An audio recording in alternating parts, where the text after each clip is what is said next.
Hey, salut tout le monde, j'espère que vous allez bien. C'est moi, Jonathan Cabana, courtier immobilier pour EXP, agence immobilière. Puis aujourd'hui, on continue dans notre série de 4 capsules sur ce qu'est une analyse comparative du marché.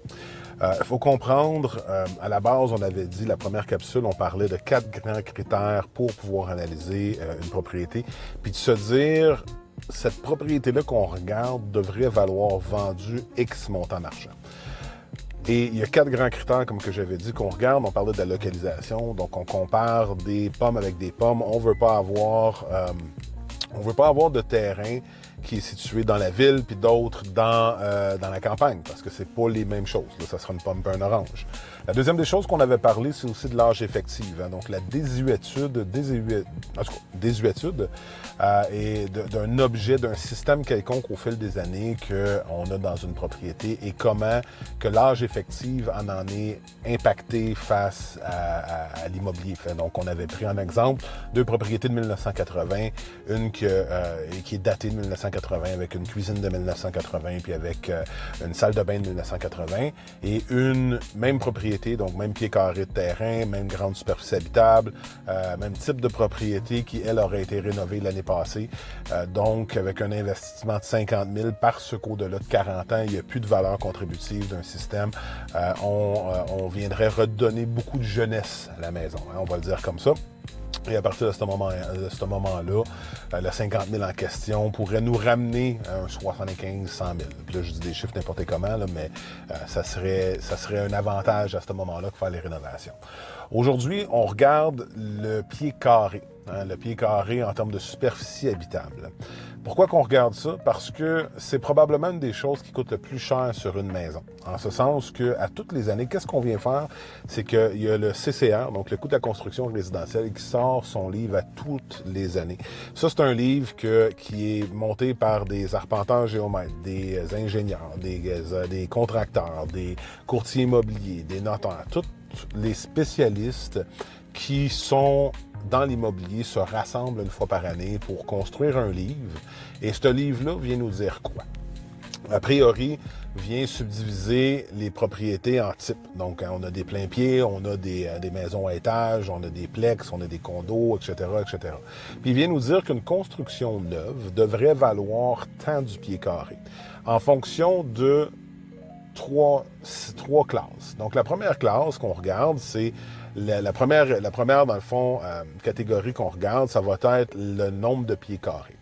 On regarde le nombre de pieds carrés étant ce qu'on j'appellerais l'économie d'échelle. Donc, on a, mettons, un 800 pieds carrés, ça va coûter 250 pièces du pied carré, puis un 1200 pieds carrés va coûter 200 pièces du pied carré. Là, je dis n'importe quoi, là, mais c'est un peu le principe d'économie d'échelle. En plus que c'est gros, moins cher qu'on paye. Après ça, il y a la catégorie dans la même type, fait que je regarde un plein pied face au revêtement extérieur. Le revêtement extérieur, c'est une des choses qui coûte le plus cher. Et donc, ce qu'on vient dire, c'est que, mettons, qu'est-ce qui est brique en façade coûte 200$, qu'est-ce qui est 100% vinyle coûte 180$, puis qu'est-ce qui est brique 4 côtés pourrait coûter 220$.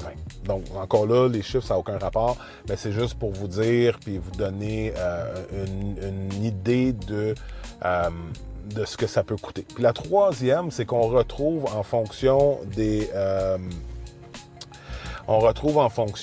différents types de maisons, différents types de qualité de maison. Hein. On sait qu'il y a des planchers radiants, on sait qu'il y a des planchers en bambou versus du flottant, on sait qu'il y a du marbre, du granit, des choses comme ça. Et tout ça vient catégoriser une maison en 3 catégories, soit économique, conventionnelle ou de luxe. Donc, avec tout ça, on est capable de se dire une valeur à neuf d'une propriété de tant pieds de carré de terrain vaut 250$ plus taxes du pied carré. Ce qui fait en sorte que lorsque je regarde une maison avec un acheteur ou un vendeur, je regarde toujours la superficie habitable. La superficie habitable, ça l'exclut le sous-sol, ça l'exclut le garage. Ça, c'est des valeurs contributives. Donc, ça, on le calcule différemment. Le pied au pied carré qu'on donne inclut le sous-sol non fini. Donc, le béton qui vient dedans et tout le kit, puis l'isolant. Fait qu'il faut juste que, comme un semi-fini. Donc, à ce moment-là, ce qu'on vient de dire, c'est qu'un semi-détaché, mettons, de 1200 pieds carrés, vaudrait 250 pièces plus taxes, et ça l'inclurait un sous-sol non fini dans la classe conventionnelle. Dans la classe de luxe, mettons, ben, il y aura peut-être 1000, mettons, pour le même 2200 pieds carrés, pourrait coûter 280 $ plus taxes parce que la finition serait différente. Maintenant, si, mettons, je viendrais rajouter un sous-sol qui est fini au complet, bien, tout dépendamment qu'est-ce qu'il y a dedans, bien, je pourrais rajouter un 20 $ de valeur contributive au pied carré, un 20-30 $ pour justement parler de la toilette qu'on a mis, des murs qu'on a construits, de la main-d'œuvre que ça implique, etc., etc., etc. Donc, ce qui vient nous dire que, puis ça, c'est une des valeurs les plus importantes parce que aucune maison est sensiblement pareille. D'un secteur à un autre, tu as peut-être un 1200 pieds contre un 1100 pieds. Mais tu sais, prends 1000 pieds, mettons 100 pieds de différence à 200 $ du pied carré, ben c'est 20 000 $. Fait que ça va vite en termes de différenciation. Puis c'est important de savoir ça quand on analyse une maison dans son ensemble pour s'assurer que le prix qu'on regarde, bien, fait du sens. Hein? Pourquoi? Parce que, et en même temps, c'est que dans ce critère-là, dans l'analyse globale d'une maison, donc avec les 4 critères, ce que ça vient nous dire, c'est que est-ce que réellement, à la fin de la journée, ce que je m'apprête à payer, c'est une vraie surenchère ou est-ce qu'il est trop cher en fonction d'autres maisons qui sont alentours? Puis comme vendeur, ce que ça vient dire, bien, avec les autres critères, bien, ce que ça vient dire, c'est que pour le même superficie, le marché est prêt à payer tel montant. C'est toujours une opinion, il faut garder ça en tête. Là. Fait que, comme j'ai déjà dit dans une des autres capsules, ça se peut qu'il y ait quelqu'un qui est un peu comme écœuré. Là. Ça fait 25 offres qu'il perd, puis là, il arrive avec 60 000 de plus, quand la réalité des choses, il aurait gagné ce produit-là à 30 000 de plus, mettons. On dit ça comme ça. Fait que si jamais vous avez des questions, ça fait un peu le tour de cet argument-là, de cet élément-là. Fait que si jamais vous avez des questions, n'hésitez pas à m'appeler qu'on peut se poser quelques questions, voir comment je serais capable de vous aider. Entre-temps, hey, il fait beau, le soleil est en train de sortir, prenez le temps pour aller marcher dehors. On est au mois de novembre 2025. Là, fait qu'il y a encore des belles journées. Puis sinon, ben, à ce moment-là, bien, on s'appelle et on discute ensemble. Hey, prenez soin de vous. Salut, bye.